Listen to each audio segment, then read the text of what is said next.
ನಮಸ್ತೆ ಫ್ರೆಂಡ್ಸ್. ಬೆಳಗ್ಗೆ ಎದ್ದು ಗಾಡಿ ವಾಶ್ ಮಾಡೋಣ ಅಂದ್ಬಿಟ್ಟು ಫುಲ್ ಗಾಡಿ ವಾಶ್ ಮಾಡ್ತಾಯಿದ್ವಿ. ಬಾಡಿನ ನನ್ನ ತಮ್ಮ ತೊಳಿತಾ ಇದ್ದ, ಗಾಡಿ ಒಳಗಡೆ ನಾನು ವಾಶ್ ಮಾಡ್ತಾಯಿದ್ದೆ. ಅದಕ್ಕೆ ಡ್ಯಾಶ್ ಬೋರ್ಡ್ ಎಲ್ಲ ನಾನೇ ಕ್ಲೀನ್ ಮಾಡ್ತಾಯಿದ್ದೆ. ಡ್ಯಾಶ್ ಬೋರ್ಡ್ ಒಂದು ಕ್ಲೀನ್ ಆದರೆ ಗಾಡಿ ವಾಶ್ ಆದಂಗೆ ಅಂದ್ಬಿಟ್ಟು ಡ್ಯಾಶ್ ಬೋರ್ಡ್ ಎಲ್ಲ ಕ್ಲೀನ್ ಮಾಡ್ತಾಯಿದ್ದೆ. ಇನ್ನು ಅದೊಂದೇ ಪೆಂಡಿಂಗ್ ಇದ್ದಿದ್ದು, ಯಾಕಂದರೆ ನೈಟ್ ಪಿಕಪ್ ಇದೆಯಲ್ಲ, ಮಂತ್ರಾಲಯಕ್ಕೆ ಹೋಗಬೇಕು. ಅದಕ್ಕೋಸ್ಕರ ಎಲ್ಲ ಗಾಡಿ ಎಲ್ಲ ವಾಶ್ ಮಾಡ್ತಾಯಿದ್ದೆ. ತಿರ್ಗಾ ಬೆಳಗ್ಗೆ ನಾನು ಹಂಗೆ ವಾಶ್ ಆಗಿ ದೇವಸ್ಥಾನಕ್ಕೆ ಹೋಗೋಣ ಅಂದ್ಬಿಟ್ಟು ಫಿಕ್ಸ್ ಆದ್ವಿ. ವಿಜಿ ಬೇರೆ ಬಂದ, ಅಣ್ಣ ನಾನು ದೇವಸ್ಥಾನಕ್ಕೆ ಹೋಗ್ಬೇಕು ಅಂದ್ಕೊಂಡಿದ್ದೀನಿ, ಇಬ್ಬರು ಹೋಗೋಣ ಅಂದ್ಬಿಟ್ಟು ಅವನು ಬಂದ. ಇಬ್ಬರು ಹಂಗೆ ಆನ್ ದ ವೇ ಹೊಲ್ಟ್ವಿ.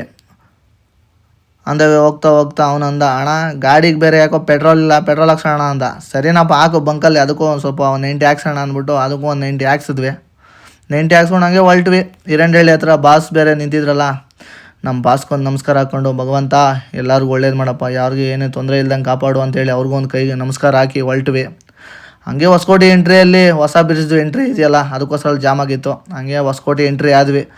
ಅದು ಬಿಟ್ಟ ಮೇಲೆ ಆಮೇಲೆ ದೇವಸ್ಥಾನ ಹತ್ತತ್ರ ನಾವು ರೀಚ್ ಆದ್ವಿ. ದೇವಸ್ಥಾನ ರೀಚ್ ಆಗಿದ ತಕ್ಷಣವೇ ಕ್ರೌಡ್ ಬೇರೆ ತುಂಬಿದ್ರು. ನೋಡಿದ್ವಿ ಪಾರ್ಕಿಂಗ್ ಎಲ್ಲ ತುಂಬ ಆಗಿತ್ತು.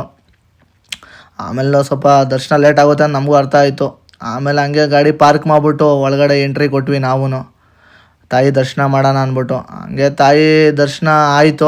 ತಾಯಿ ದರ್ಶನ ಹೆಂಗೋ ಒಳ್ಳೆ ದರ್ಶನ ಆಯಿತು. ತಾಯಿ ಎಲ್ಲರೂ ಒಳ್ಳೇದು ಮಾಡಮ್ಮ ಅಂತ ಕೈ ಮುಗಿದು ಆಚೆಗಡೆ ಬಂದು ಹಂಗೆ ನಾವು ಒಂದು ಫುಲ್ಲು ದೇವಸ್ಥಾನದ ಒಂದು ವೀಡಿಯೋ ಮಾಡ್ಕೊಂಡ್ವಿ.